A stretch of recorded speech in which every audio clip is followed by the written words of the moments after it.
¿Qué tal, ratonas y ratones de televisión? Bienvenidos sean a un TV Podcast más, el podcast número 80 de Ratona de Televisión. Y yo no sé si festejarlo o no, porque bueno, pues en estas circunstancias, pues las cosas bonitas sí se dicen y se festejan, pero con estas coyunturas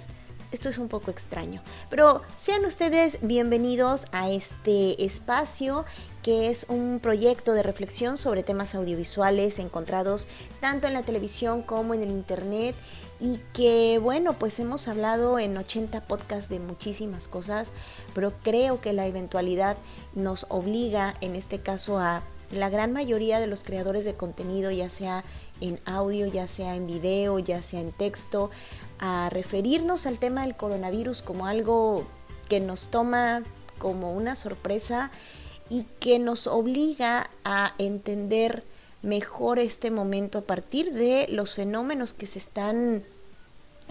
pues dando de muchas maneras. Y lo que sí quiero acotar es que este TV Podcast va a platicar sobre el coronavirus precisamente y sobre lo que en México por lo menos han resultado ser algunos consumos y cómo se están moviendo las cosas a nivel de consumos. Pero lo cierto es que hay una parte en la que en este proyecto de reflexión audiovisual, que no nada más consta de estos podcasts, sino que también tengo algunos videos y también hay un blog, y bueno, pues también escribo algunos textos en algunos otros lugares, pero todo lo que genero como contenido gira en torno a establecer una idea de lo que es la alfabetización mediática, que es mucho más grande y que ya en estos momentos, por ejemplo, lo puedo decir con todo su nombre, es alfabetización mediática e informacional. Y espero que de alguna manera, si no me han seguido en mis redes sociales, que me encuentran como Ratona de TV, en Facebook, en Twitter, en Instagram y en YouTube, ustedes puedan seguirme. Sobre todo esto lo estoy compartiendo mucho más en Twitter, porque este es el momento en el que, con todo el tsunami de noticias que nos están llegando todo el tiempo y que la conversación inevitablemente está girando en torno a un único tema, que es la propagación de este virus y todo lo que se genera en cuanto a información, en cuanto a boletines, en cuanto a nuevas cifras, en cuanto a cuidados, etcétera. Obviamente esto se está abriendo también para una amplia posibilidad de las llamadas fake news, de esto que también le llaman la posverdad, y de muchos otros asuntos que vale mucho la pena tratar de poner claridad, porque si bien son tiempos en los que todos estamos como muy apesadumbrados con todo lo que estamos recibiendo, también es cierto que se está insistiendo mucho en este momento en cómo tenemos que ser muy claridosos para las noticias que estamos recibiendo y sobre todo las que estamos compartiendo. Yo los invito, insisto, a que en mi Twitter lean las publicaciones que estoy compartiendo, sobre todo de las instancias como la que está a cargo de la Universidad de Guadalajara al respecto de la alfabetización mediática, porque ellos están abordando muchísimo a partir de información y a partir de tips y a partir de cosas, cómo tenemos que poner atención a toda esta información que estamos dejando entrar ya no nada más a nuestras casas, sino a nuestras vidas en general y a nuestro ánimo y a nuestra emoción. Y es complicado, es muy complicado. Ustedes lo están viviendo en este momento, creo que no tengo que explicarles mucho, pero por favor, bueno, una es pongan atención y ojalá me puedan seguir para que ustedes también reciban esta información, y dos, que obviamente este podcast no va a hablar de eso, porque hay gente mucho más especializada en ese tipo de temas. Sin embargo, algo que ha llamado muchísimo mi atención desde el lugar donde yo veo las cosas es justamente lo que está pasando, que incluso en estas teorías conspirativas que de pronto surgen alrededor de todo esto, que han sido millones, leía yo algunas donde dicen que esto también fue un poco propiciado por las industrias del entretenimiento, porque son de las más beneficiadas con todo esto. Y bueno, obviamente esto es solamente una teoría conspirativa de las muchísimas que vamos a encontrar en este momento, Pero bueno, no está de más mencionar que efectivamente el tema de los consumos audiovisuales han incrementado muchísimo.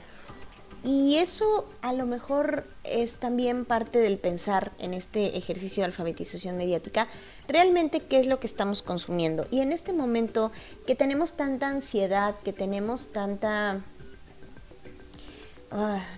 pesadumbre, que tenemos tanta incertidumbre, ¿qué estamos consumiendo? Y en el mejor de los casos, a diferencia del ejercicio más cercano, que fue el del año 2009, y que ahora vamos a platicar del informe que acaba de sacar IVOPE, en donde está haciendo un comparativo muy interesante de medición de estadísticas entre lo que se vivió, por lo menos en México, en el año 2009 con el tema de la influenza, cuando hubo también una cuestión de resguardo y de una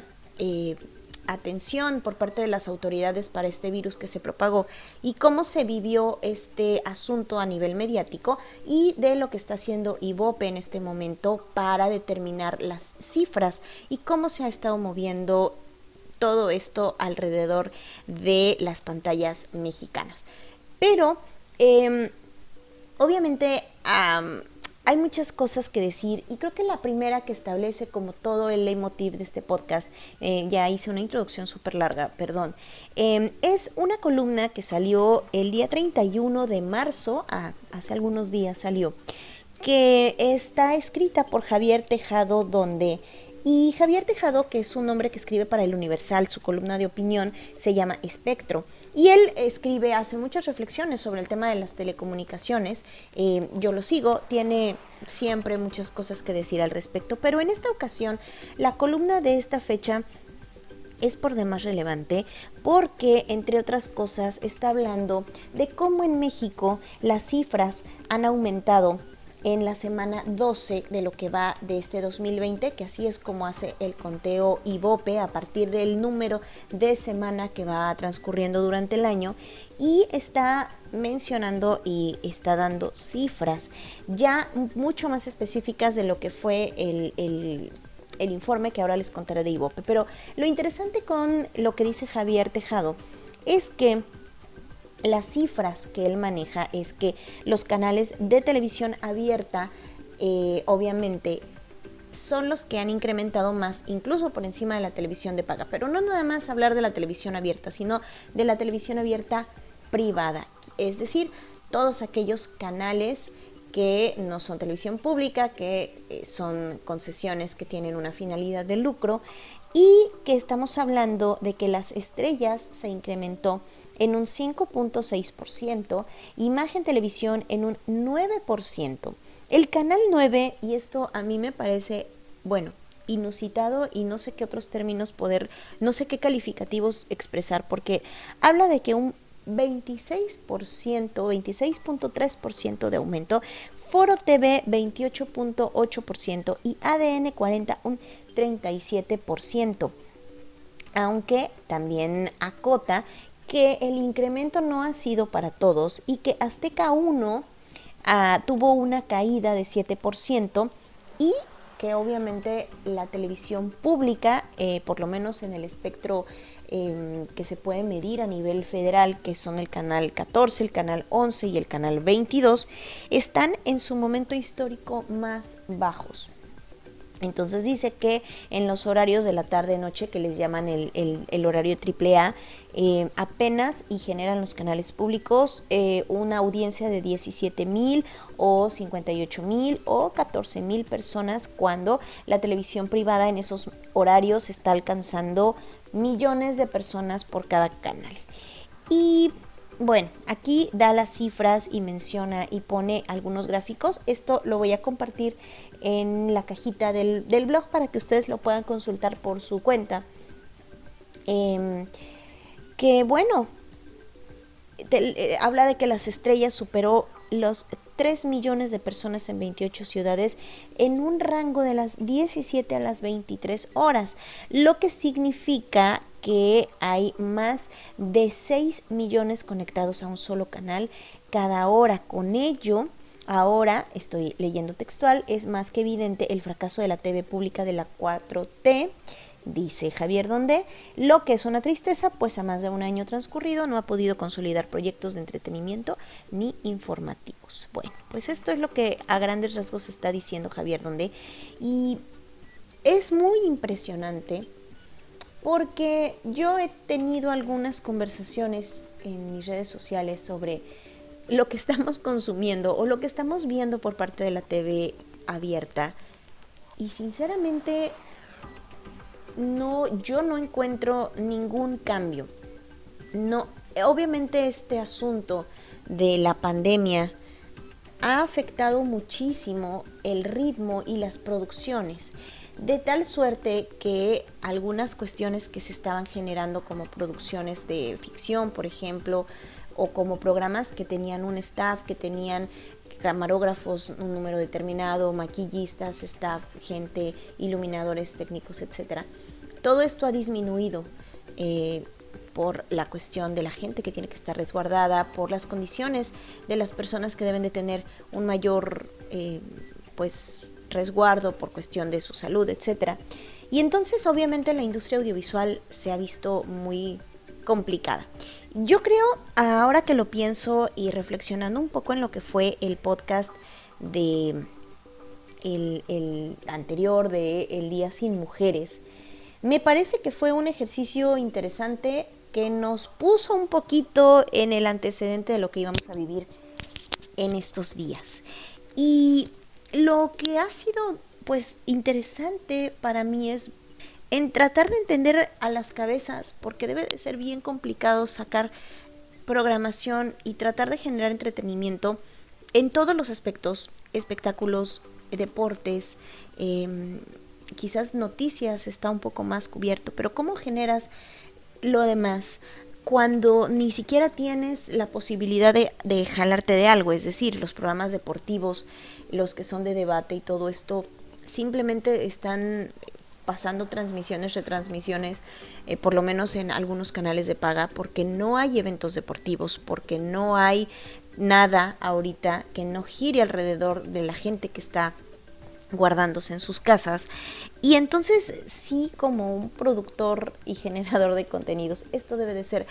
muy complicado, sobre todo pues cuando no cuentas con la gente a lo mejor para entrevistas, etcétera, ¿no? Sí debe de ser verdaderamente complicado. Sin embargo, bueno, pues lo cierto es que aún con todo esto, la gente que se está quedando en sus casas está aprendiendo más la televisión, y aquí es donde donde les voy a platicar de este documento que ustedes pueden bajar metiéndose a Ibope, y nada más les pide su correo electrónico para que ustedes estén ahí en su base de datos. El documento se llama El consumo de medios digitales COVID-19 de Nielsen Ibope. También ya lo compartí, sobre todo en mi Facebook, para la gente que quiera la liga, ahí va a estar, o si no, pues en la cajita de los comentarios también se las voy a dejar. Y esto está, insisto, muy interesante, porque lo primero que hacen como antecedente es plantear el escenario de lo que ellos revisaron en el año 2009 respecto a cómo fue el crecimiento, el incremento en las cifras dentro de el resguardo y toda la contingencia que fue con el H1N1 en el 2009. ¿Qué están haciendo? ¿Qué hizo Ibope en ese momento? Están hablando de los datos que se arrojaron desde cómo fue el consumo, que siempre ha permanecido que las mujeres son las que tienen un consumo más activo de la televisión. Están hablando también y estableciendo los niveles socioeconómicos de quienes están viendo por los grupos, cómo se clasifican en la televisión. A lo mejor ustedes no lo saben, pero tienen ciertas clasificaciones como ABC, C, D+, y DE. Y también lo están haciendo por grupos de edad, que abarca de los 14 a los 12 años, de los 13 a los 18, de los 19 a los 29, de los 30 a los 44, de los 45 a los 54 y más de 55 años. Y entonces, bueno, van estableciendo muchas gráficas en donde van expresando, sobre todo, ya que estamos hablando incluso de fechas muy similares, ya que la contingencia en 2009 fue entre abril y mayo. Entonces aquí están hablando de cómo fueron los picos en la semana 6, que lo toman como parámetro, la semana 12, la semana 15, la semana de la contingencia de la 17 a la 19 y la semana 38, tomando en cuenta también que ellos están abordando como parámetros días libres, ¿no? Por ejemplo, el aniversario de la Constitución en la semana 6, el aniversario del nacimiento de Benito Juárez en la 12, la Semana Santa en la 15, etc. Todo esto porque obviamente están emulando los parámetros del ejercicio que están haciendo en este 2020. Y bueno, lo que están ellos tratando de demostrar es como en la semana 18, que ya es una de las semanas de la contingencia de aquel entonces de 2019, la gente estuvo viendo aproximadamente 3 horas 47 minutos algún canal de televisión abierta, algún canal. Mientras que la televisión de paga, la gente permaneció más o menos 2 horas 30 minutos y tienen un rubro ahí de otras señales que eran de 1 hora 16 minutos, entendiendo por otras señales quizás ya el internet, que en el 2009 ya teníamos YouTube, ya empezábamos a ver un poco de esto, incluso ya empezaba un poco de Netflix, que se generó bien como tal en 2010. Entonces, bueno, pues ya más o menos había estas otras opciones y muestran cómo fue el incremento. Lo interesante de aquel entonces es ver cómo las franjas horarias que se manejan es como, por ejemplo, establecen que en un horario de 6 de la mañana a 12 del día, la gente previa a la contingencia de aquel entonces estaba viendo en ratings 10.42% de gente. Cuando fue la contingencia hubo un incremento de 11.10% y después, cuando ya terminó todo esto, la gente no solo disminuyó, sino fue menor, ¿no? En un 10.18%. Y lo mismo en el horario que más personas cautivó o que más incrementó, porque fueron 2 puntos, digamos, de 18.9 en un horario de 12 del día a las 18 horas. En previo a la contingencia más o menos era un rating de 18.90. Después en la contingencia fue de 20.61 y posteriormente el comportamiento de la gente es que dejan de verlo, como que se hartan y le bajan incluso, porque si el previo era de 18.90, el posterior es de 18.25 y lo mismo que se mantuvo bastante similar, las cifras se mantuvieron en el previo de 18 a 24 horas, en el previo eran 26.32, en la contingencia 26.97, pero posteriormente disminuyó a 25.59. Vamos a suponer que la gente se hartó en aquel entonces de ver. Y entonces ya después de eso empiezan a establecer las estadísticas de hasta ahorita lo que tienen a la mano para empezar a indagar cómo está comportándose la gente en el COVID-19. Y entonces están hablando de que su rango de medición son las semanas que hemos estado viviendo, a partir de la semana 12, a partir de la semana 11 con la marcha feminista y de la misma semana 11 del Paro Nacional de Mujeres, que son estos eventos que, insisto, no solo llaman la atención y es el momento en que la gente pronto ve más televisión porque son días, entre comillas, feriados, que lo de la marcha no, obviamente, pero es como que momentos en los que hay más exposición. Y entonces aquí ya estamos hablando de que el grupo de otras señales, bueno, lo que manejan es que desde el 11 de marzo, en las últimas 2 semanas, desde el 11 de marzo hasta el 22 de marzo, están hablando de la semana 10 contra la semana 12, ha habido un incremento de 2.27 puntos de rating en total y de 3.63 puntos de rating en total de hogares. Y bueno, más o menos están estableciendo que hay esta otra medición de las otras señales que ha demostrado un mayor incremento de audiencia en las últimas 2 semanas con un incremento de 1.21 puntos de rating. Es decir, la televisión abierta incrementó su audiencia en 0.75 puntos de rating y la pagada en 0.27. Y entonces siguen dando las cifras. De veras les recomiendo muchísimo. Creo que este documento va a valer mucho la pena para todo lo que se vaya a generar, porque obviamente vamos a tener muchos estudios ahora y muchas cosas que estén planteándose qué ocurrió. Y creo que es muy importante empezar a tener esta clase de documentos donde están hablando de que por lo menos en un conteo de rating de el incremento ha sido interesante ver cómo de 12 del día a las 18 horas previa a la contingencia había un rating de 17.87 y en este momento hay un rating de 20.21% de rating. Y lo interesante aquí, vuelvo al asunto, es ¿qué es lo que estamos viendo? ¿Qué es lo que estamos consumiendo? ¿Estamos viendo hoy o lo que termina de hoy porque es a partir de las 12 del día? ¿Y qué es lo que estamos viendo? Noticias, estamos esperando el informe quizás, que es a las 17, no, el informe es a las 7 de la noche, del parte médico, todas estas cosas. ¿Qué estamos viendo en el Inter? Eso va a estar muy interesante porque si estamos hablando de que Las Estrellas está llevando el mayor rating, estamos viendo novelas repetidas, punto. Estamos viendo alguna clase de juegos, estamos viendo noticias, pero a mí de verdad mi cerebro se funde en un poco de pensar qué es lo que la gente está viendo cuando le incrementan un 26% a las vistas del canal 9, es decir, ¿qué estamos viendo? ¿La hora pico? ¿Mujer casos de la vida real por enésima ocasión? Obviamente el incremento de los canales de noticias, de los canales informativos como Foro TV o como ADN, que eso es súper lógico, pero qué raro. Por cierto, aquí no están contados ni el canal 5 ni el canal 7. Y es una pena el tema de la televisión pública y tiene muchísimas lecturas, sobre todo porque lo que está haciendo, por lo menos en este momento de la pandemia, es que la televisión pública está, sobre todo el canal 11, prestando su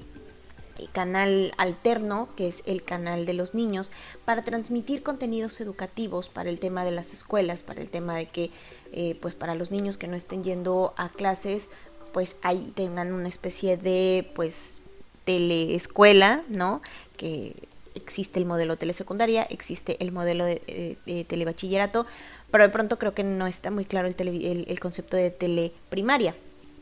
Y bueno, ahora está un poco en eso. Y las lecturas pueden ser muchas o no, puede ser muy claro el descontento que tiene la gente con el proyecto mediático de la televisión pública de este sexenio, que es una pena por todo el equipo creativo y por toda la gente que trabaja y porque al final de cuentas la televisión pública puede generar cosas muy interesantes o a lo mejor las está generando. Sin embargo, hay el tema del sesgo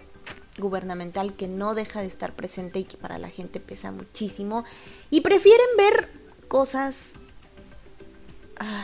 complicadas. Obviamente esto obedece también a, insisto, el tema emocional. Si bien hay muchos problemas en cuanto a que haya una transmisión de televisión como tal, porque la infraestructura está, pero quizás la disposición humana no. Ahora se está revirtiendo esto para ver en YouTube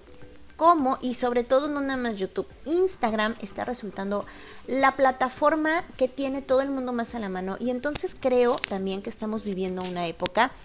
de los prosumidores que están siendo proactivos y que están descubriendo las competencias mediáticas a partir de esta contingencia, que me parece también que va a ser todo un tema. Pero les estaba yo contando como del momento emocional, porque eventualmente hay muchas personas que están haciendo contenidos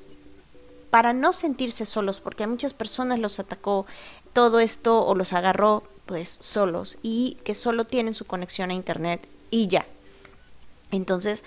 para muchas personas el estar descubriendo que pueden ser creadoras de contenido está súper interesante. Sin embargo, dentro de todo este gran cúmulo de contenidos que se están generando, ¿qué es lo que estamos buscando? ¿Estamos buscando cosas que nos sigan hablando del tema o estamos buscando cosas que nos distraigan del tema? ¿Qué estamos generando? No solo qué estamos buscando, ¿qué estamos generando? qué tipo de temas estamos viendo. ¿Queremos descubrir más o queremos tener más información sobre el coronavirus y estar pendiente de estar busque y busque notas y mesas y todo? Que, insisto, ahí es donde tiene uno que tener cierta cordura. Justamente otra de mis reflexiones eran realmente qué estamos viendo y qué queremos y qué los que están generando, qué están haciendo y qué plataformas están usando. Instagram se está volviendo la locura, Zoom y Skype y es todos estos que están generando, y a estas otras plataformas alternas para hacer reuniones, para la escuela, para todo lo que es la educación en línea, que es un tema importantísimo que la gente no le había dado mucha importancia y ahora la tiene y la está cobrando más que nunca. Pero bueno, YouTube, ¿para qué nos está sirviendo YouTube? De pronto, de verdad, surgen un chorro de dudas, surgen un montón de cosas que a mí me llaman mucho la atención y que me gustaría mucho que platicáramos, que siguiéramos esta conversación y que, bueno, yo creo que a partir de estos días pues le pondremos mucho más atención a lo que estamos viendo, porque si bien esto ya lo anunciaron para mayo y vamos a tener otro mes así, cómo lo va a resolver la televisión, qué ofertas van a tener. Por lo pronto, bueno, a nivel ficción, Televisa ya está armando cómo va a sustituir sus producciones, las que se terminan, cómo va a acomodar con lo que tienen, digamos, entre comillas, en stock. Pero el tema es que, ¿qué estamos viendo de las 12 del día a las 18 horas? Que están viendo los niños a esta hora. Y bueno, yo procuraré seguir con mis recomendaciones, ya no en video porque se me ha juntado el trabajo ahora con esta circunstancia de mi vida. Obviamente estuve unos días sin actividad y se me acumuló mi trabajo,